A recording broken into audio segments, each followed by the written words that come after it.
Okay, guys, I'm going to calm down and we're all going to listen intently. Uh, I am excited to have Alan with you guys, really. And we've all heard that success leaves clues.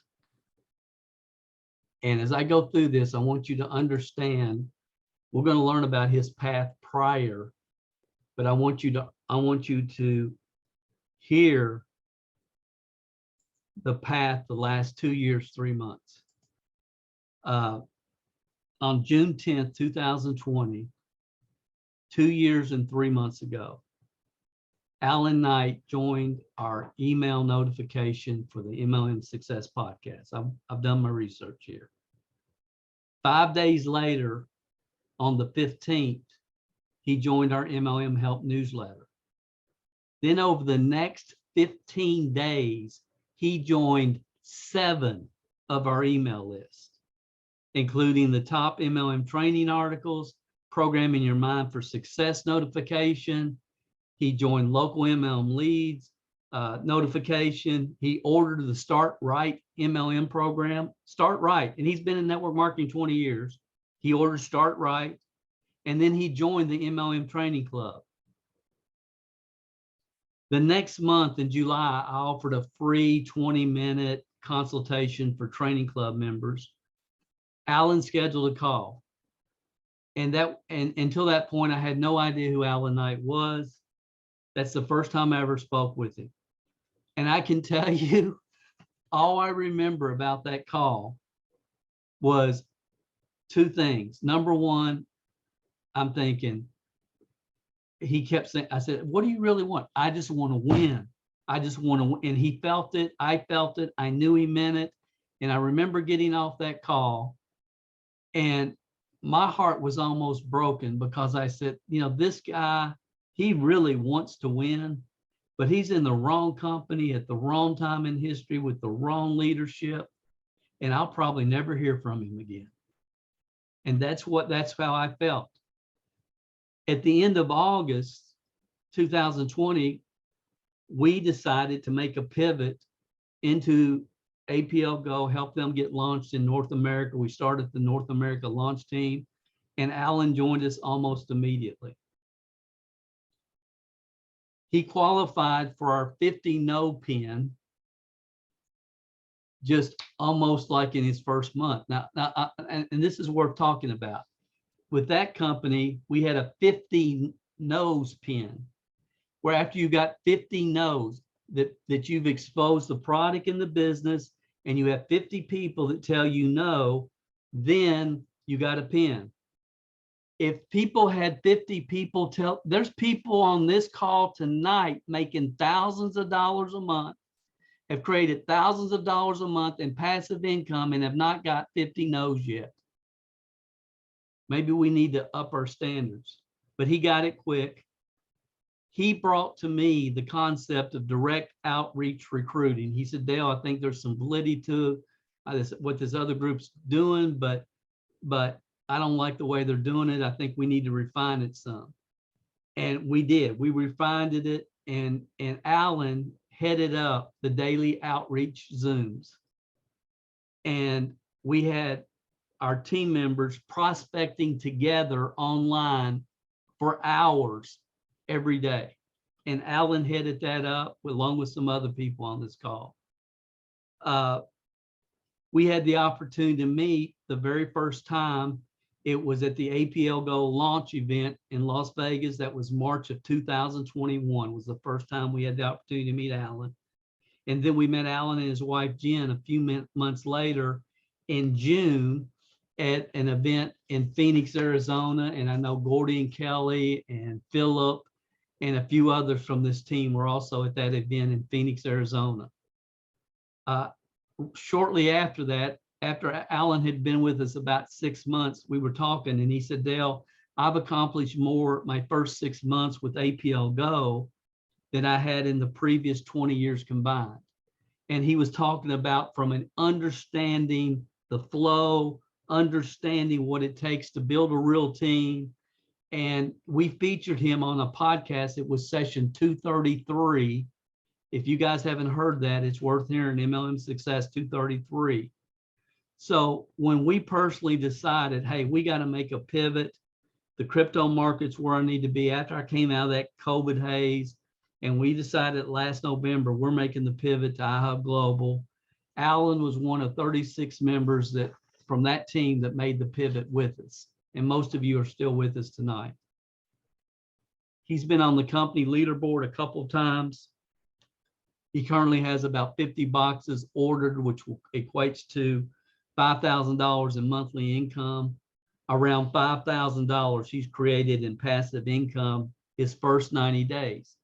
And if you think about this, he was talking about on the book club Monday that his immediate goal is $300,000 a year.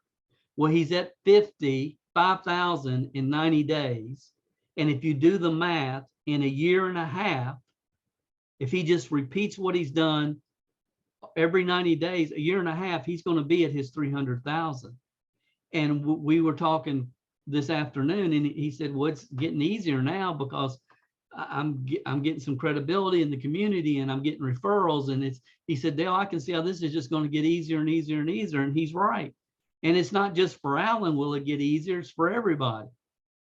The best way to describe Alan is, I want to share with you what some people said when they found out he was going to be our speaker.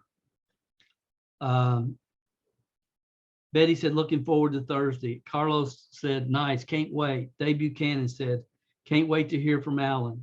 He is authentic, driven, and funny. I've really enjoyed working with him the last couple of years. Vicky Karchner said, I've had the privilege of working side by side with Alan in the past on our daily Zooms. He is all that people have said and more. Can't wait to hear your story. Dan Park said, an absolute gentleman, an ethical leader that leads with his heart and passion. My wife, Dawn, said, can't wait to hear from Alan.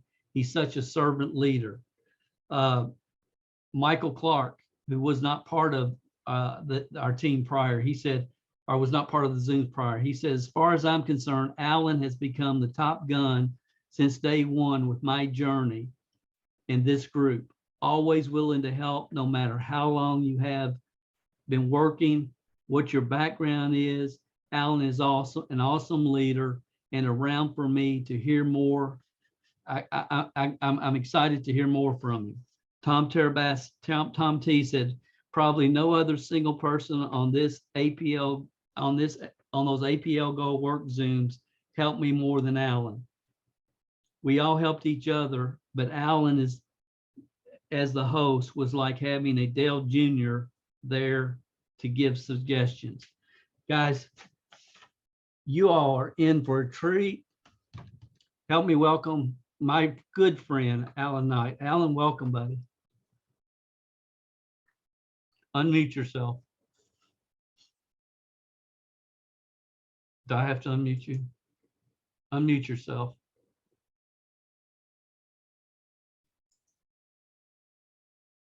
I need tech support. Oh, there we go. There we go. I got it.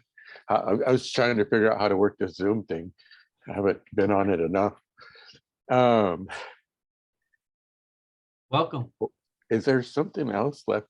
That's awesome, Dale. Thank you. I didn't even know any of that stuff about I didn't tell you early. my history. Yeah, thank you. I'm honored and excited to be here. I thank you for the privilege of letting me. Yeah, and I just, I respect you more, as you would say, more than you know.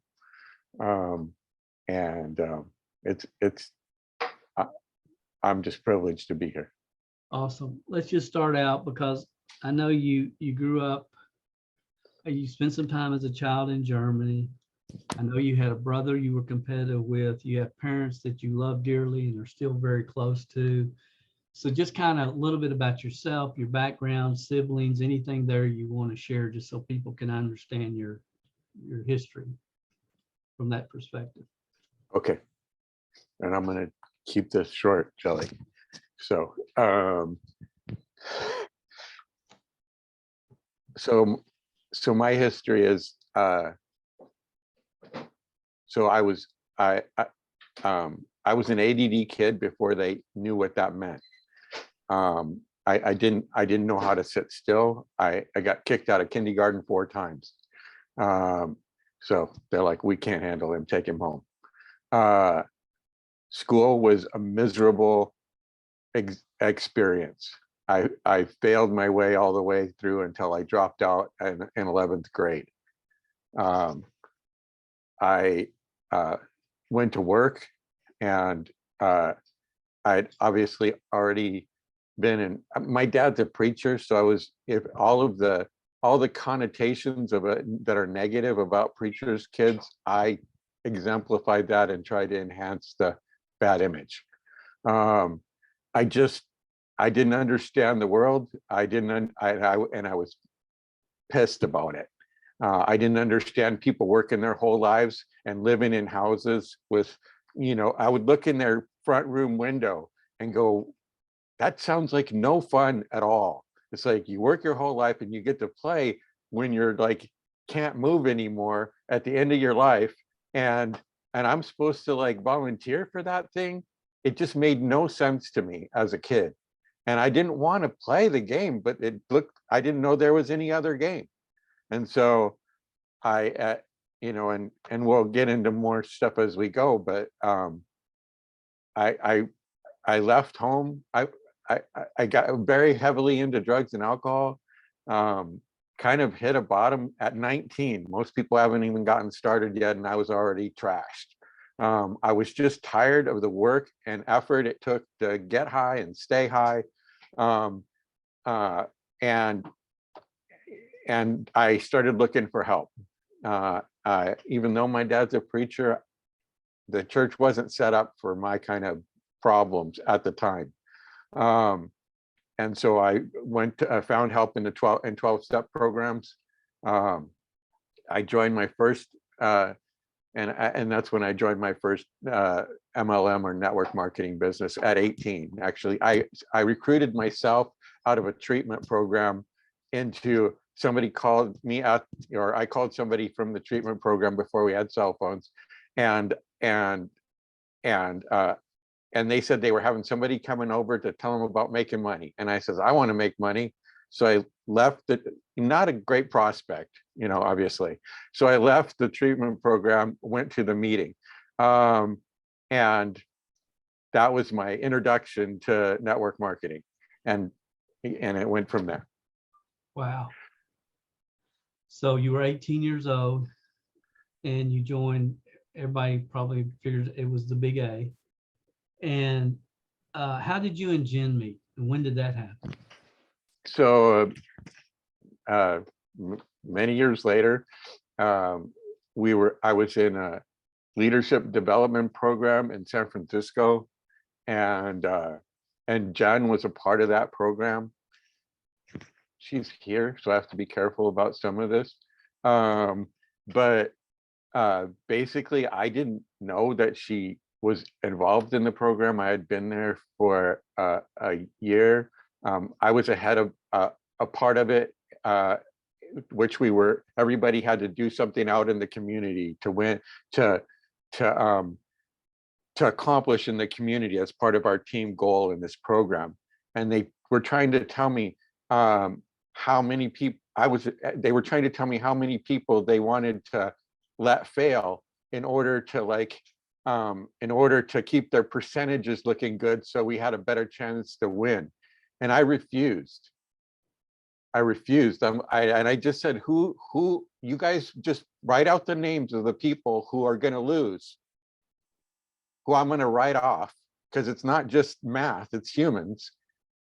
Just write out the names of the people who we're going to say can't meet their goal. And, great, tell me who is going to fail, who we're going to give up on. And apparently that inspired my wife. They actually all voted me down. They voted, the whole room, the whole 40-person group voted me down twice. And I vetoed them and said, we're going to go for 100% win anyway. I don't care what anybody thinks about it. And apparently that inspired my wife, she's like, who's that guy? And soon after that, she slid up to me at a restaurant and asked me if this was too close. And I says, no, it seems real good to me. And we've been together ever since. That's awesome. That's awesome. All right. So tell us more about your network marketing journey. So you were 18 when you started and you became successful in 90 days. I mean, what happened? Yeah. So when I very first started, they said it was great. I mean, I was so excited. I saw the numbers, I saw the pyramid thing, and man, and I'm like, I didn't understand why anybody wouldn't want to do that. It's like that just it was like the answer to my getting out of that terror of a recruiting thing or of this 9 to 5 kind of job thing. And so they said, sponsor people at your ambition level or above. Well, I frankly was proud of being a drug addict. And so I sponsored alcoholics and drug dealers because they were more ambitious than me. I'm not proud of that. That's just a fact, right? And I got some quick six because they thought, I mean, when I get excited about stuff, other people tend to get excited about it. So I, sponsored a nice is a relative term, but I sponsored a group of people, from my sphere of influence, which that's what it was, and had some quick success and scared my upline. It turns out, because they didn't know what was going on, and they tried to like put us all in a box or something like that. But anyway, it was, my self-image was horrible, like just horrible. And so the short burst of success quickly vanished because somebody looked at me wrong, or just wimpy things that like took me out of the game very quickly. But the great thing that I got from, and then I joined Amway when we had 40,000 people at Long Beach Arena. And if you ever seen Long Beach Arena, they have great whales on the side of it. It's so big, like around the arena. I mean, and we had lines wrapped around the arena. Little did I know, it was the height of Amway. It was the height of like thing. We had 4 people cross as diamonds in that at that event, and in the same organization. And I didn't know that I just hit the crest of the wave and it was crashing. But anyway, I did that, frustrated, probably didn't do it as designed even, but just gave it my best, like, charge the mountain kind of shot. It was all just like every other network marketing I'd ever seen. It was all, who do you know? Well, I already ran out of who I know. And I didn't have any credibility with, the other people in my life because of my history. But we got, the one thing that Amway was great and probably still is great at is we're on the book of the month and we were on the tape of the week. And you got, 2 tapes one time, and this is a long time ago. Philip, a tape is like a thing where you like, it's got real reels. Anyway, sorry. And there was 4 tapes the other week. And I loved those, man. The 2 ones was the seminar, or the 4 ones was the seminar. No, it's 1 and 2. So the 2 ones was a seminar. I tried to power through that. I skipped the ladies part. I'm sorry. But I love the stories. I made other people listen to stories. Even when I was out of the business, I would save the stories, and I would make my friends, like, they'd sit in the car with me and I'd make them listen to stories, and they would try not to cry and I wouldn't care. And because I just loved, I wanted to win so badly that it just messed with me. And I would hear these people who had somewhat similar stories to mine, and I just, like, it wiped me out, like, listening to them, and in a really good way, because I was still holding on to some kind of hope. but I did that, and I basically, I think I joined Amway 3 times because once wasn't enough. So, and then, you know, and my dad, I sponsored my parents, who stayed in for like another 20 years. You know, my mom still uses SA8, swears by it to this day. But anyway, so I did that, and then did Nikin for a minute, bought $3,000 worth of mattresses and roller things or whatever, magnets. And yeah, and so, and then kind of stayed somewhat with the same leadership I had had, because I was following the leader in the Follow the Leader program. And it turns out that they didn't know where they were going or how to get there. Wonderful people, saved my life in many ways.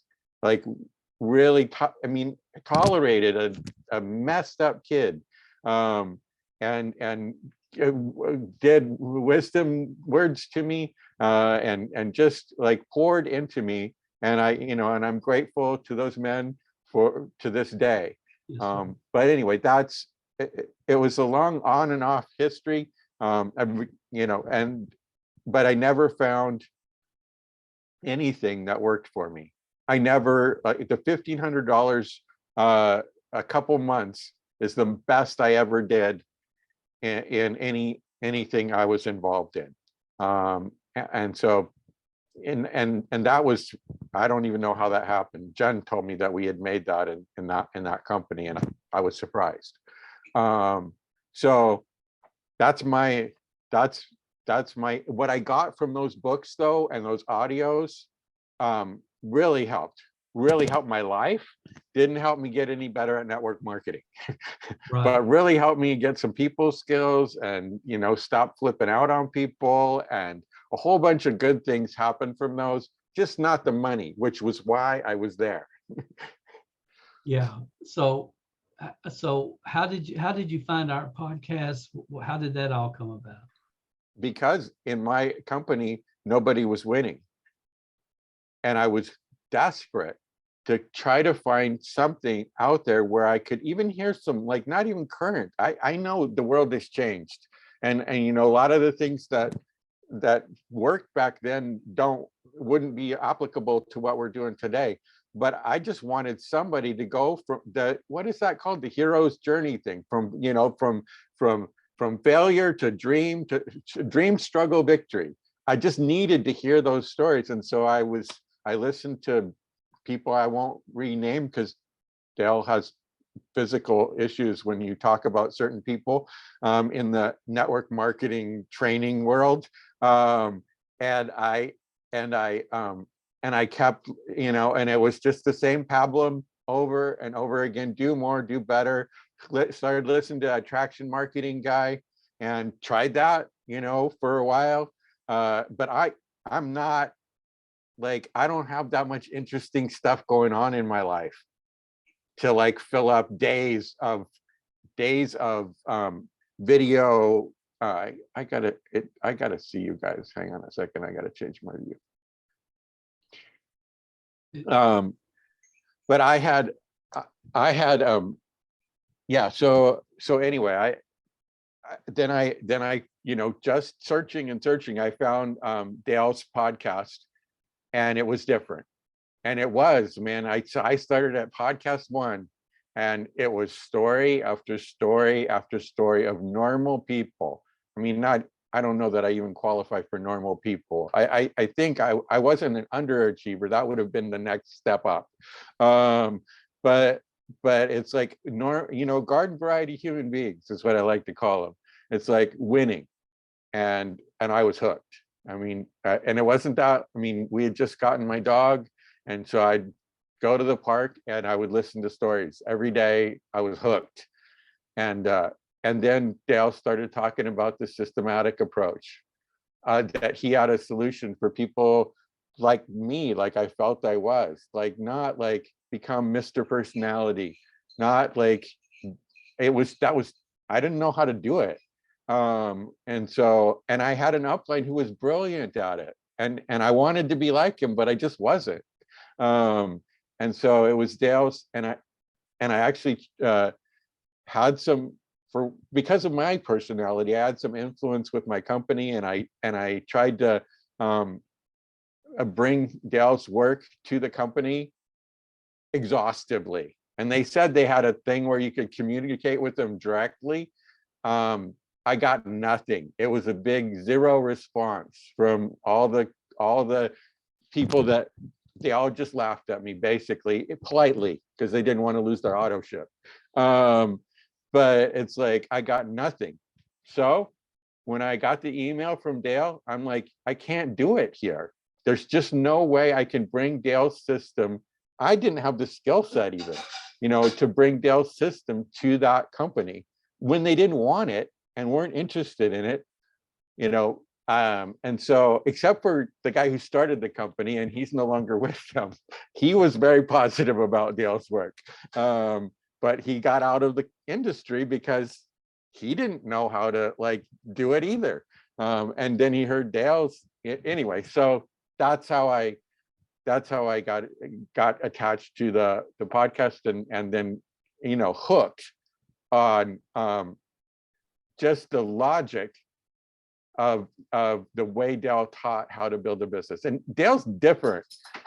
He really is. He's a different kind of human being than I've met before. When Dale says stuff, even stuff that sounds like a quote or something like that, he doesn't mean it like a quote. He means it word for word, really. And people hear, oh, that's a neat saying. It's like, what is that? About I don't even know what it is right now, but if there's a saying that he has, there's so many, but they're all, my dog has an opinion. Run when you can run. And just that's a simple little dumb little statement, but he means it. Just like it says, run when you can run, because you can't always run. And you don't know when the next corner is going to turn when you can't run. That's right. So, man, this might be the only window you have. I only have a certain amount of time to get my wife out of that golden corporate jail. And I don't know how much time I got. So I got to run. So anyway, and there's so many like that. But people think because he's a network marketing guru or something like that, that these are just phrases that you get when you get your network marketing guru booklet. No, it's not like that at all. Really take him literally most of it, almost all the time, because he means exactly what he's saying, and it's worth paying attention to. How would you describe, Alan, your experience working with this team of people over the last 2 years, 3 months? Man, when I looked at that, I thought it's got to be longer than 2 years and 3 months. Well, when you consider how many hours it actually has been, it's more than most people spend in 5 years. Yeah. Because we recruited every day, for hours, a morning session and an evening session. And Kamisha was right there also. And there was a whole team of you who were right there. But, it's so it seemed like much longer than that. So how's it been working with these people?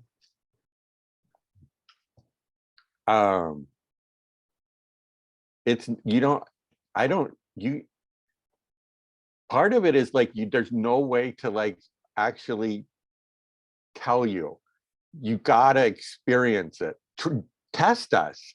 See if if we're not for real. It's this is not, and I've never seen anything like it. I've never seen a what do you call that? A culture like this culture. I know Dale has, but I've never seen it. This is I don't care who your upline is. I don't care who your downline is. It's if I have the ability to help you, I'm going to help you. Unless I'm can't, then I will. It's and unselfishly, not oh, he's a big shot or she's a big shot or whatever. It's that is a weird and amazingly cool culture that I'd never seen before.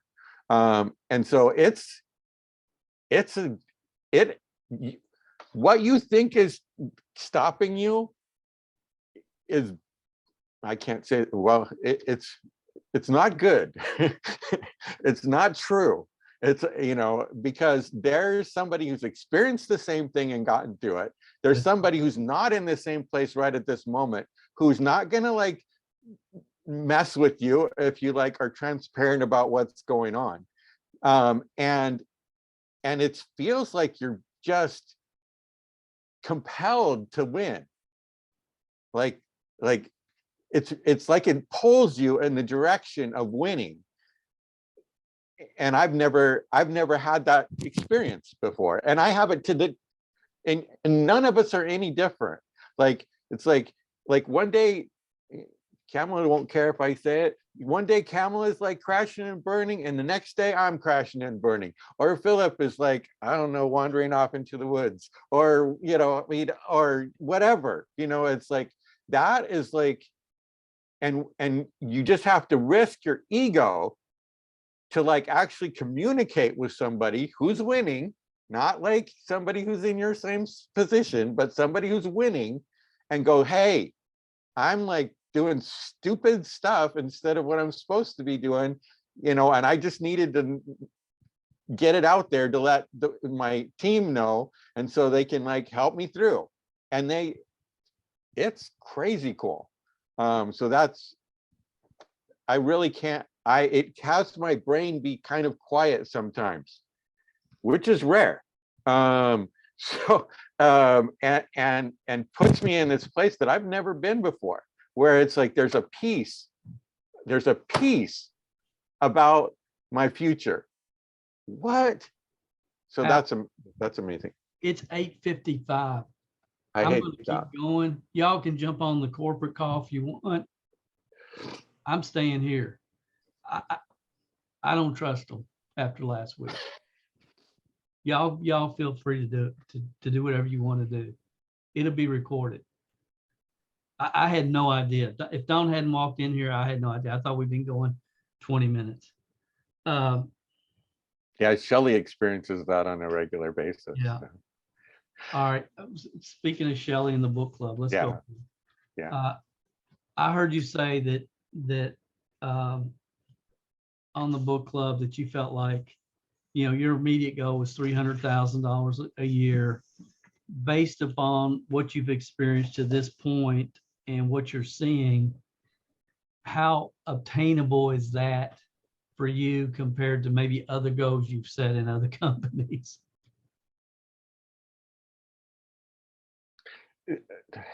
I hate goal setting. I like hate it. Like, my experience with goal setting has been a miserable, like, let's write them down again, because if you write them down and you carry them around in your pocket all day, it's gonna happen. If you put it up on the refrigerator, it's gonna be in your house next week. It's like, you know, it's bit, and I know there's a lot of validity to all of it, but it's like, it's what he said was, if it's believable, a goal has to be believable to you if it's gonna work. Conceive and believe. What the if, mind can conceive and believe. right, exactly. It can achieve. And I just had, I mean, my self-image or whatever, I just didn't believe I could achieve much. And so, you know, consequently, it was crash, fail, you know, it's like, oh, charge the mountain, crash. So, but that's not how we play. Dale's never like been about that. First of all, Dale has made it very clear, if I quit tomorrow, we'll be friends, and he doesn't care. I mean, he'll be fine. This will be a huge world-breaking record team with or without me, which I always kind of felt with my other uplines, that they didn't know how to separate themselves from needing me. And if I would just do whatever it was, which is like, is counterproductive to me. It makes me want to do nothing. Because, you know, I'm like, if you're relying on me, you've got issues. Because of my self-image. But anyway, but I've never felt that from Dale. And that's unique. So as far as my belief, actually, it's this re-listening. I had Grant's book actually I was a car salesman for a short period of time after 9/11, and Grant was only doing car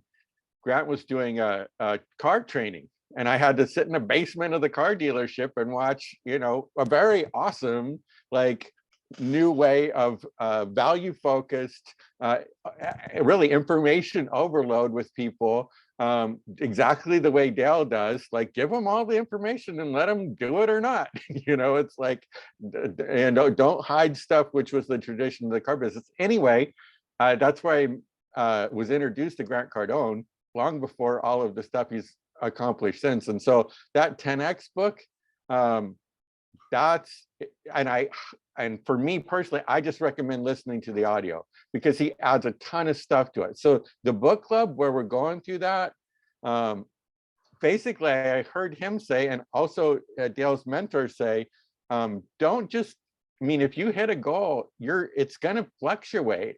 So you gotta like hit a big enough goal to where if it fluctuates, you're still happy.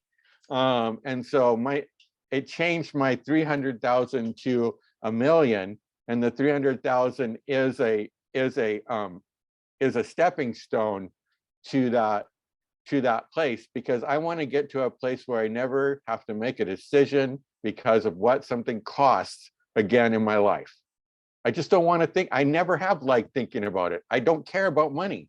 I don't care about it at all. I just don't want you to care about it, because when I leave the grocery store without paying you, people tend to stop me because they're money grubbing materialists. So anyway, that's just my opinion. But it's like everybody else is so hooked on this stuff, but I needed enough of it so they wouldn't bug me anymore. And so that's why. But it's through that book of Grant's where he's like, it's the same work. Why not focus on, like, the big piece that will actually get you where you really wanted to go if you believe that you couldn't fail. It's like, and so that I highly recommend getting on the book club, because also for me, it's like I needed other people around me to bounce things off of. I think out loud, as we see. I think out loud a lot. And so a lot of times I don't hear my own idea unless I say it. And so that book club is a great place for a mastermind kind of place, where if you're playing the game, you'll get a ton out of it. If you're not playing, say that one more time. So it's a great place where if you're playing the game, you'll get a lot out of it. Game, knowledge without action leads to self-delusion. Continue. That's the other quote that I was trying to remember before. And it's really true. He means exactly that, because if you look at my bookshelf, I have that's all I have on my bookshelf is self-help, personal development, and then, Christian books. That's all I've got. It never helped me get where I wanted to go, because I didn't have my dog's in the trash. Hylas, sorry. Thank you. He's having lunch. But anyway, I never got where I wanted to go, because there wasn't a game to apply it to that was workable for me. And so that's the next thing I want to, that's what people need to really get right there. We have a game that if you apply these principles to, you will reap the rewards. There's been a lot of people that have applied the principles. They've moved forward some, as you did with APL. You did 6 months, you did good for what it was, but this is a multi-million-dollar opportunity. This has not existed. I've never seen it. Have you ever seen anything like this? Not even remotely. So back to the original question, 300,000, is that, do you really believe that? Are you just saying that because you're on the screen and being featured? I don't even care. It's like the thing, this is just me. And it's, hey, it surprises the heck out of me that I believe it too. But I do. And why do I believe it? Because I have 56 screens. and it's not like it's not like, I love Dan, but it's not just like one account, right? It's like it's almost every one of them is either one or two. My biggest one is 6. But it's like, that's only like, I only have what, 44 to go to get to 100. So if I can do 100, I could do, I'm not doing anything. It's not like, there's nothing remarkable about what I'm doing other than I'm doing it. Right? I am walking through doors. And you're having a conversation. And I'm just having and it goes however it goes. That's You it. know what? And it's like, and if they look at me too mean, I run away because I don't want to mess with them. You don't like have to. Yeah. And so it's like, but it's like, and the winds are fast enough to where the no's, I don't care because I don't remember them, because there's going to be a wind around the corner.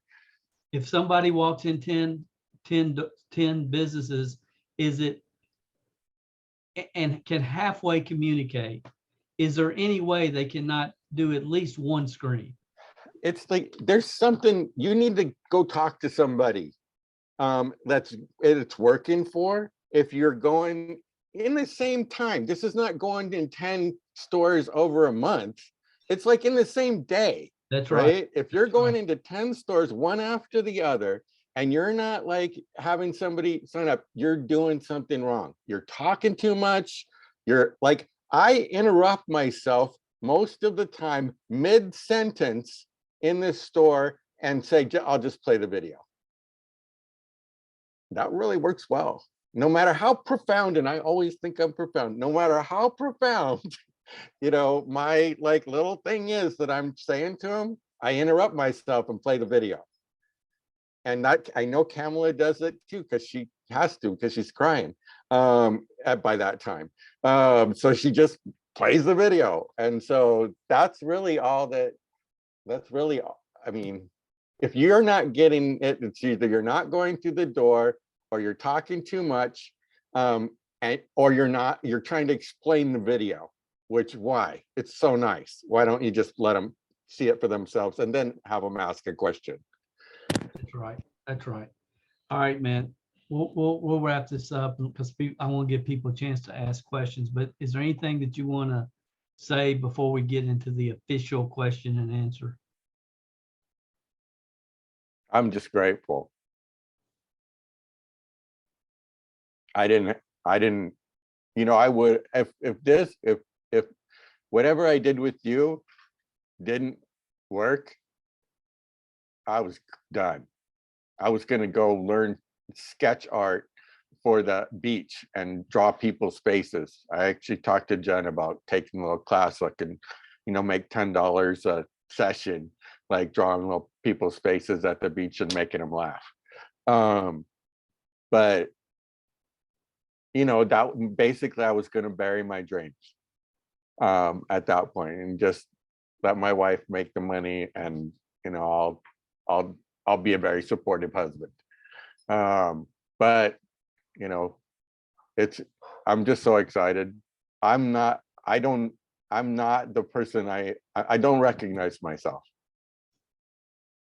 I don't like, I feel calm, and like what Dale said about plugging in, it's all of it together.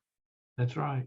It's all of it together. It's the learned knowledge and the activity knowledge together. You can't, this is not like watching how to ride a bike video. You can't like, oh, now I get it. It's like, I'll just watch 12 more how to ride a bike videos and then I'll know how to ride a bike. No, the only way to ride the bike is to get on it and crash like really good, like 3 or 4 times until you figure out balance. And that's what I feel like I've been able to figure out here, of how to get me to do, because that's the only fight here. The only fight is how to get me to do the things I need to do in order to open doors with a halfway positive attitude and walk through them and do the steps to go back on a follow-up, which I don't want to do. And but you got to get your own experience of what winning is in order to start having confidence in yourself.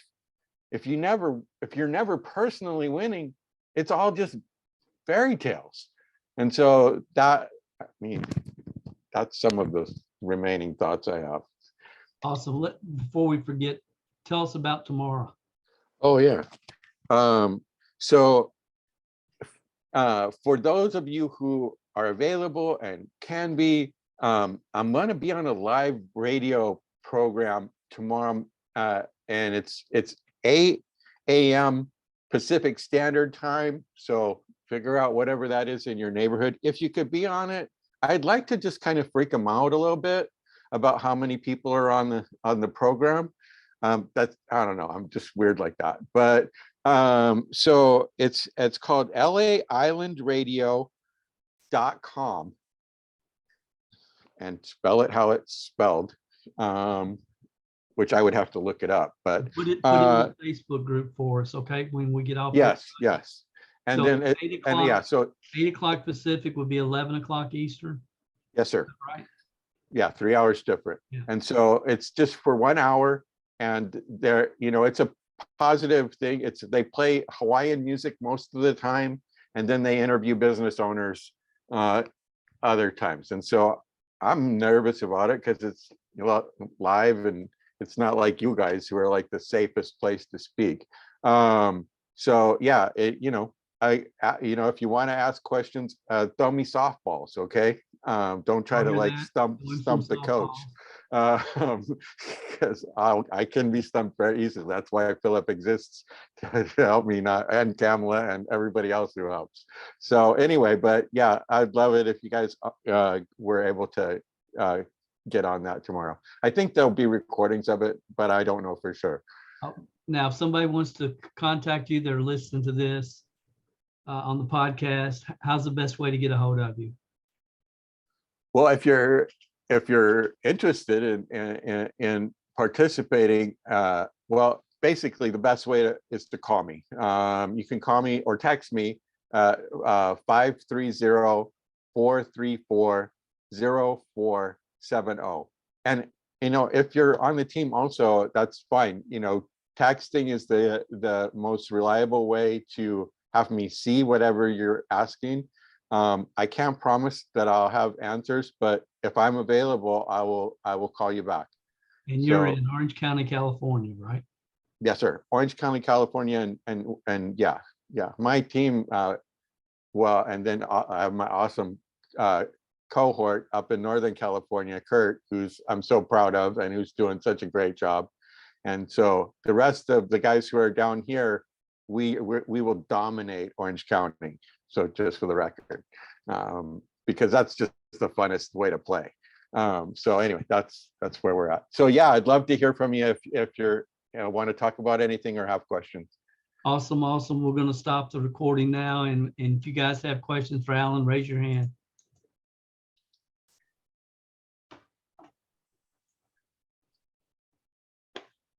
One second here.